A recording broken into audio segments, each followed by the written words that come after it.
C'est drôle, n'est-ce pas? Nous passons tellement de temps à courir après le bonheur, à le chercher chez les autres, dans les choses ou dans les accomplissements. Mais si je vous disais que le véritable bonheur, le bonheur durable, vient de l'intérieur? C'est vrai. Ce n'est pas une question de trouver la bonne personne ou le travail parfait, mais de se trouver soi-même. Je sais ce que vous pensez, mais être seul, c'est effrayant. Et vous avez raison, cela peut l'être. Mais c'est aussi incroyablement libérateur. Quand vous apprenez à être heureux seul, vous n'êtes plus dépendant des autres pour votre joie. Vous devenez le maître de votre propre bonheur. Réfléchissez un instant. Combien de fois avez-vous confié votre bonheur à quelqu'un d'autre? Peut-être un partenaire romantique, un ami, ou même un membre de votre famille. Vous pensiez, si seulement il faisait ceci ou cela, je serais heureux. Mais ce n'est pas comme ça que le bonheur fonctionne. Ce n'est pas quelque chose que les autres peuvent vous donner. C'est quelque chose que vous créez pour vous-même. Parlons de lâcher prise. C'est un concept puissant, mais souvent mal compris. Lâcher prise ne signifie pas abandonner ou ne pas se soucier des choses. Cela signifie libérer le besoin de tout contrôler. Cela veut dire accepter les choses telles qu'elles sont, plutôt que comme vous pensez qu'elles devraient être. Quand vous lâchez prise, vous vous libérez du fardeau des attentes. Vous arrêtez d'essayer de forcer les choses et vous permettez à la vie de suivre son cours naturellement. C'est comme nager dans une rivière.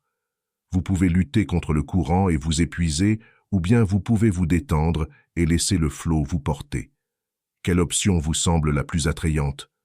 Je ne dis pas que c'est facile. Apprendre à être heureux seul demande de la pratique. C'est une compétence, comme n'importe quelle autre. Mais la bonne nouvelle, c'est que c'est une compétence que vous pouvez maîtriser. Et quand vous le ferez, vous découvrirez une paix et une satisfaction que vous ne soupçonniez pas. Alors, comment y parvenir? Comment apprendre à être heureux seul? Cela commence par apprendre à vous connaître, vraiment vous connaître. Pas la version de vous-même que vous montrez au monde, mais le vrai vous, celui qui existe derrière tous les rôles que vous jouez et les masques que vous portez. Passez du temps avec vous-même. Écoutez vos pensées. Faites attention à vos émotions. Qu'est-ce qui vous rend heureux? Qu'est-ce qui vous apaise? Qu'est-ce qui vous enthousiasme? Ce sont les questions que vous devez vous poser. Et voici le truc. Vous pourriez être surpris par les réponses. Vous pourriez découvrir des parties de vous-même que vous ne connaissiez pas, des intérêts que vous n'avez jamais explorés, des talents que vous n'avez jamais développés. Quand vous êtes toujours entouré par les autres, il est facile de perdre de vue qui vous êtes vraiment. Mais quand vous êtes seul, vous avez l'occasion de vous redécouvrir. Pensez-y comme un jardin. Votre esprit est comme un jardin. Quand vous êtes constamment focalisé sur les autres, vous arrosez leur jardin, mais qu'en est-il du vôtre? Qui arrose vos fleurs? Qui arrache vos mauvaises herbes? Quand vous apprenez à être heureux seul, vous devenez le jardinier de votre propre esprit. Cela ne veut pas dire que vous devez vous isoler des autres. Les humains sont des créatures sociales et les relations sont importantes. Mais il y a une grande différence entre apprécier la compagnie des autres et avoir besoin des autres pour se sentir complet. Quand vous apprenez à être heureux seul, vous apportez plus à vos relations. Vous ne cherchez plus à combler un vide en vous grâce aux autres. Au lieu de cela, vous venez d'un endroit de plénitude, prêt à partager votre joie avec eux. Parlons un instant de la peur. La peur d'être seul est l'une des peurs les plus courantes. Mais voici la vérité. Vous n'êtes jamais vraiment seul. Vous avez toujours vous-même. Et quand vous apprenez à apprécier votre propre compagnie, vous ne vous sentirez plus jamais seul. Pensez à la dernière fois où vous étiez seul.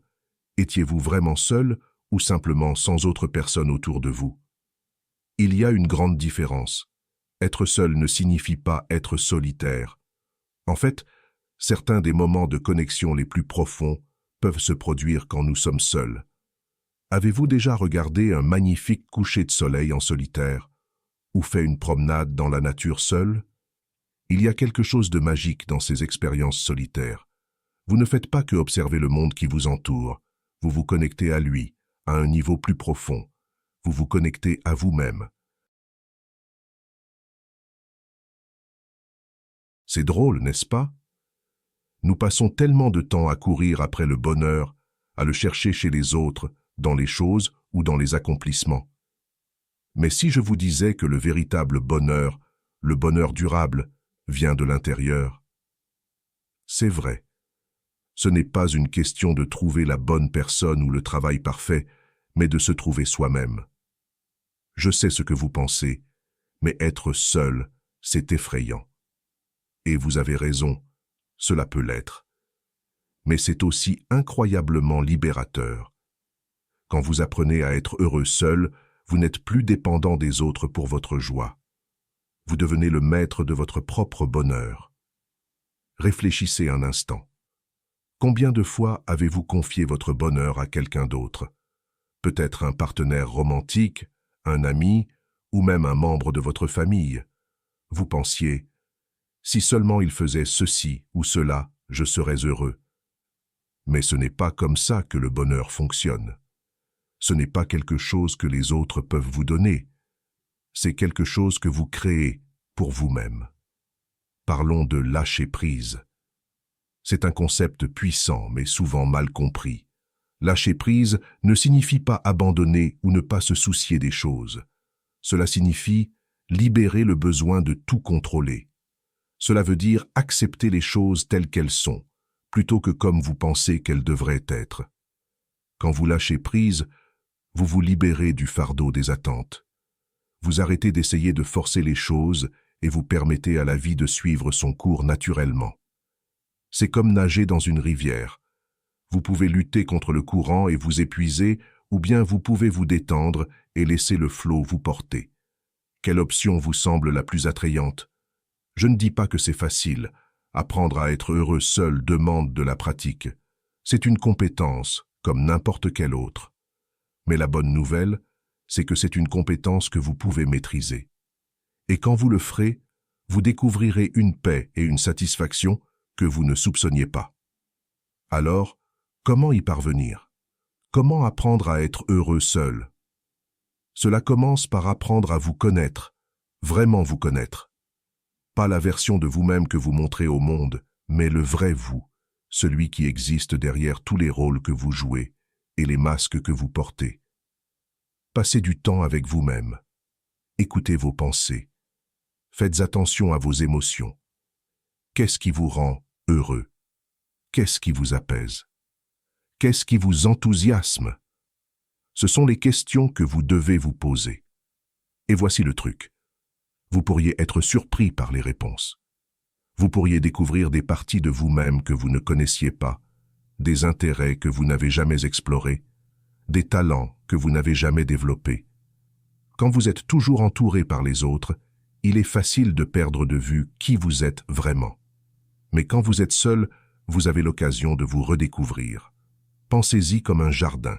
Votre esprit est comme un jardin. Quand vous êtes constamment focalisé sur les autres, vous arrosez leur jardin, mais qu'en est-il du vôtre? Qui arrose vos fleurs? Qui arrache vos mauvaises herbes?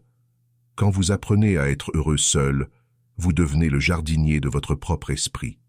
Cela ne veut pas dire que vous devez vous isoler des autres. Les humains sont des créatures sociales et les relations sont importantes. Mais il y a une grande différence entre apprécier la compagnie des autres et avoir besoin des autres pour se sentir complet. Quand vous apprenez à être heureux seul, vous apportez plus à vos relations. Vous ne cherchez plus à combler un vide en vous grâce aux autres. Au lieu de cela, vous venez d'un endroit de plénitude, prêt à partager votre joie avec eux. Parlons un instant de la peur. La peur d'être seul est l'une des peurs les plus courantes. Mais voici la vérité. Vous n'êtes jamais vraiment seul. Vous avez toujours vous-même. Et quand vous apprenez à apprécier votre propre compagnie, vous ne vous sentirez plus jamais seul. Pensez à la dernière fois où vous étiez seul. Étiez-vous vraiment seul ou simplement sans autre personne autour de vous? Il y a une grande différence. Être seul ne signifie pas être solitaire. En fait, certains des moments de connexion les plus profonds peuvent se produire quand nous sommes seuls. Avez-vous déjà regardé un magnifique coucher de soleil en solitaire ou fait une promenade dans la nature seule? Il y a quelque chose de magique dans ces expériences solitaires. Vous ne faites pas que observer le monde qui vous entoure, vous vous connectez à lui, à un niveau plus profond. Vous vous connectez à vous-même.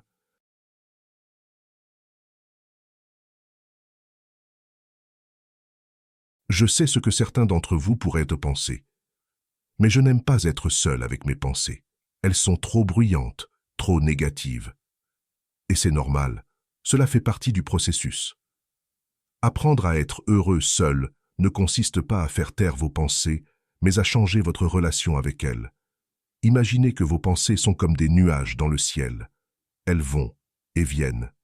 Certaines sont sombres et orageuses, d'autres légères et vaporeuses. Mais vous êtes le ciel. Vous n'êtes pas les nuages. Vous êtes l'espace vaste et ouvert qui les contient tous. Quand vous apprenez à observer vos pensées sans vous y accrocher, vous découvrez une paix intérieure qui a toujours été là, attendant que vous la remarquiez. C'est là que des pratiques comme la méditation peuvent être incroyablement utiles. La méditation n'est pas une question de vider votre esprit. C'est un outil puissant pour transformer votre relation à vos pensées et cultiver cette paix intérieure. Observer son esprit, c'est créer un peu d'espace entre vous et vos pensées. Et dans cet espace, vous trouverez la liberté. Parlons maintenant de l'amour de soi. C'est un terme souvent galvaudé, mais qu'est-ce que cela signifie vraiment? L'amour de soi ne consiste pas à être narcissique ou égoïste. Il s'agit de vous traiter avec la même gentillesse et compassion que vous offririez à un bon ami. Réfléchissez. Si un ami venait vous voir en se sentant mal, que feriez-vous? Vous l'écouteriez, lui donneriez des mots d'encouragement, peut-être même un câlin. Mais à quelle fréquence faites-vous cela pour vous-même? À quelle fréquence vous parlez-vous avec gentillesse? Reconnaissez-vous vos efforts et vos accomplissements? Apprendre à être heureux seul, c'est devenir votre propre meilleur ami. Cela signifie vous encourager, vous réconforter quand vous êtes triste et célébrer vos victoires, même les plus petites. Et voici la beauté de la chose. Quand vous apprenez à vous aimer, vous devenez plus capable d'aimer les autres. Vos relations deviennent plus riches, plus authentiques. Vous ne cherchez plus chez les autres à combler un vide en vous-même. Au lieu de cela, vous venez d'un endroit de plénitude, prêt à partager votre amour avec le monde. Je veux maintenant aborder un point qui peut sembler contre-intuitif. Parfois, pour être heureux seul, il faut se connecter à quelque chose de plus grand que soi. Cela peut être une cause qui vous tient à cœur, une activité créative ou même une pratique spirituelle. Quand vous vous connectez à quelque chose de plus grand que vous accédez à un sentiment de but et de signification qui transcende votre existence individuelle. Pensez au moment où vous vous êtes senti pleinement vivant. Il y a de fortes chances que ce soit des moments où vous étiez totalement engagé dans quelque chose qui vous importait, peut-être aider quelqu'un dans le besoin, créer quelque chose de beau ou travailler vers un objectif important. Ces moments d'engagement et de flux sont essentiels au bonheur, que vous soyez seul ou avec d'autres. Alors, posez-vous la question. Qu'est-ce qui vous illumine? Qu'est-ce qui vous fait perdre la notion du temps? Qu'est-ce qui vous fait vous sentir connecté à quelque chose de plus grand que vous? Ce sont ces choses que vous devriez poursuivre, que vous soyez en couple ou non.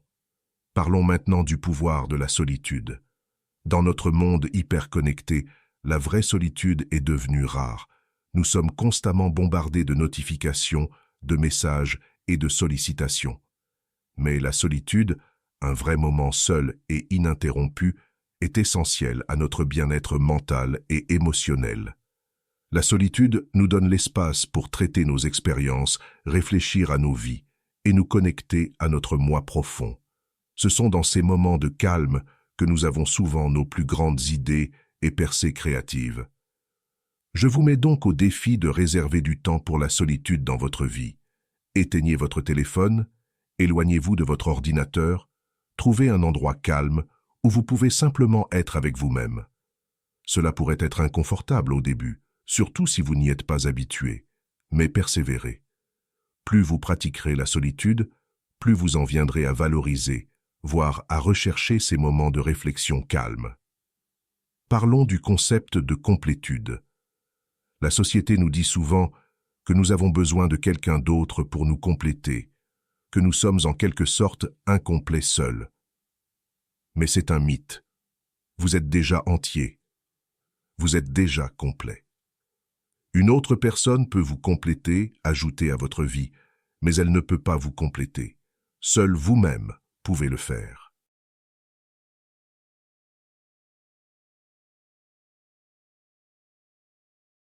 Quand vous réalisez que vous êtes déjà entier, tout change. Vous n'abordez plus les relations depuis un endroit de besoin ou de désespoir. Vous venez d'un endroit de choix. Vous choisissez d'être avec quelqu'un parce que vous le voulez, pas parce que vous en avez besoin. Et cela, mes amis, est la base de relations vraiment saines et épanouissantes. Je veux maintenant m'adresser à ceux d'entre vous qui pensent « mais j'ai toujours été en couple. Je ne sais pas comment être seul ». Et c'est normal. Apprendre à être heureux seul est un processus, et ce n'est pas quelque chose qui se fait du jour au lendemain. Commencez petit.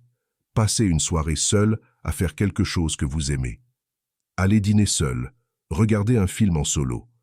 Cela pourrait sembler étrange au début, mais avec de la pratique, vous commencerez à apprécier ces expériences en solo. Vous pourriez même les préférer dans certains cas. Rappelez-vous, être seul ne signifie pas être inactif ou isolé. C'est une opportunité de poursuivre vos intérêts, d'essayer de nouvelles choses, de vous mettre au défi. Vous avez toujours voulu apprendre une nouvelle langue? C'est votre chance. Intéressé par la peinture, mais vous n'avez jamais eu le temps? Prenez un pinceau. Les possibilités sont infinies quand vous n'êtes pas contraint par les préférences ou les horaires des autres. Parlons du pouvoir de l'autonomie. Quand vous apprenez à être heureux seul, vous développez un profond sens de l'autonomie. Vous savez que, quoi qu'il arrive, vous pouvez y faire face. Vous n'avez pas besoin de quelqu'un d'autre pour résoudre vos problèmes ou vous faire sentir mieux.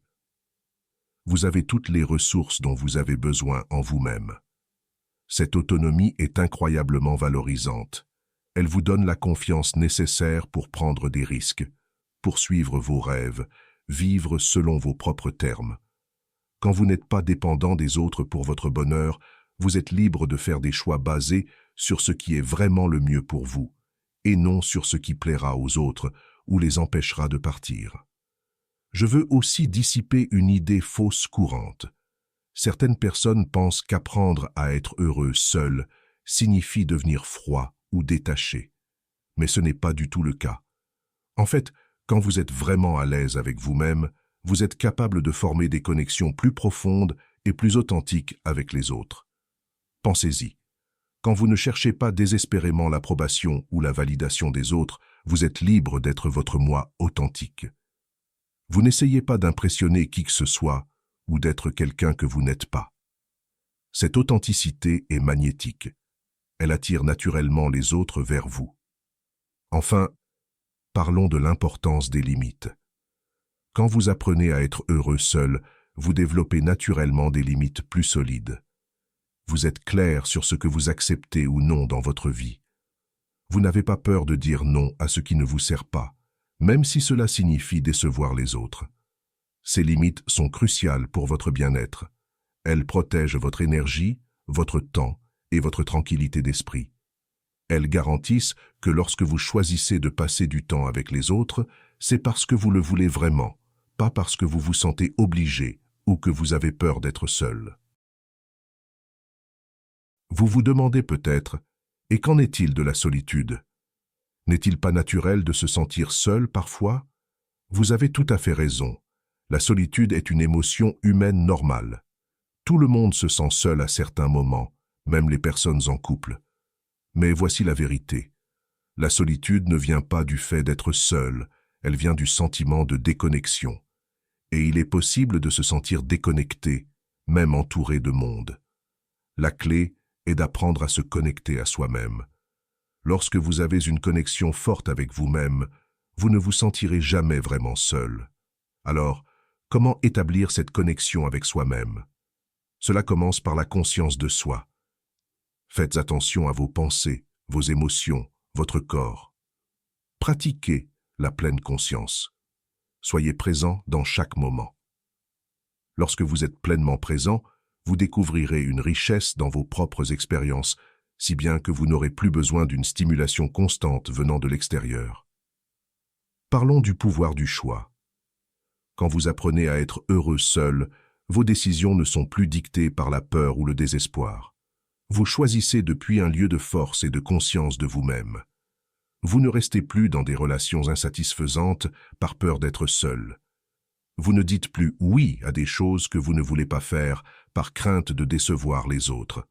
À la place, vous faites des choix en alignement avec vos valeurs, vos objectifs et votre véritable moi. Et c'est cela, mes amis, le chemin vers une vie vraiment épanouissante. Maintenant, vous vous demandez peut-être, et l'amour dans tout ça? N'avons-nous pas tous besoin d'amour?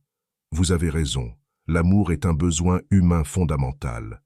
Mais voici l'essentiel. L'amour le plus important que vous recevrez jamais est celui que vous vous donnez à vous-même. Quand vous vous aimez profondément et sincèrement, vous devenez une source d'amour. Vous attirez naturellement des relations aimantes dans votre vie.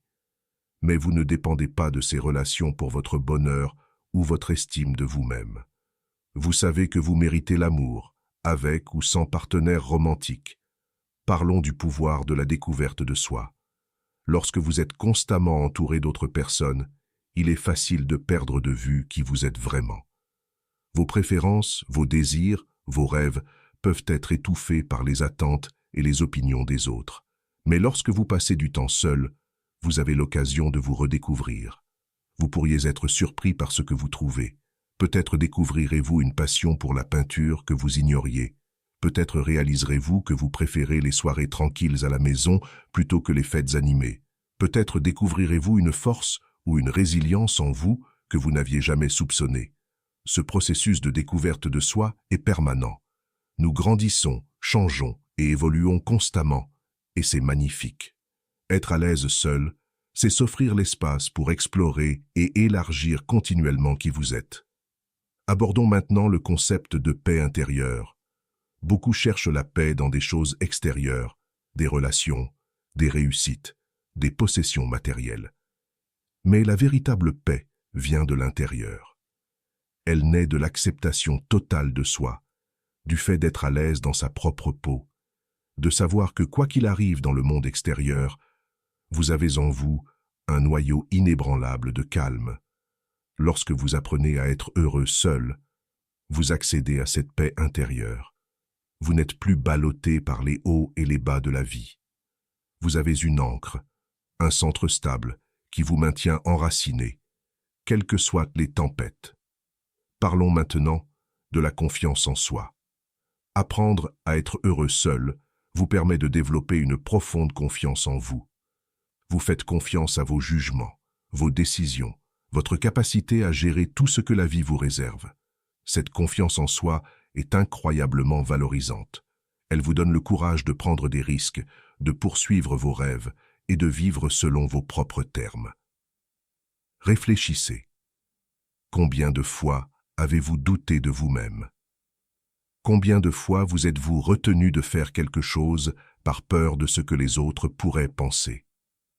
Quand vous avez confiance en vous, ces peurs perdent leur pouvoir sur vous. Vous savez que, quoi qu'il arrive, vous pouvez y faire face. J'espère que ce message t'a été utile. Si tu as aimé la vidéo, je te serai reconnaissant de laisser un j'aime et de t'abonner. Si tu te retrouves sans mots, écris simplement « Je suis le créateur de mon bonheur et l'architecte de mon destin » pour montrer que tu fais partie de la minorité qui a suivi la vidéo jusqu'à la fin. Merci beaucoup pour ton attention et à la prochaine.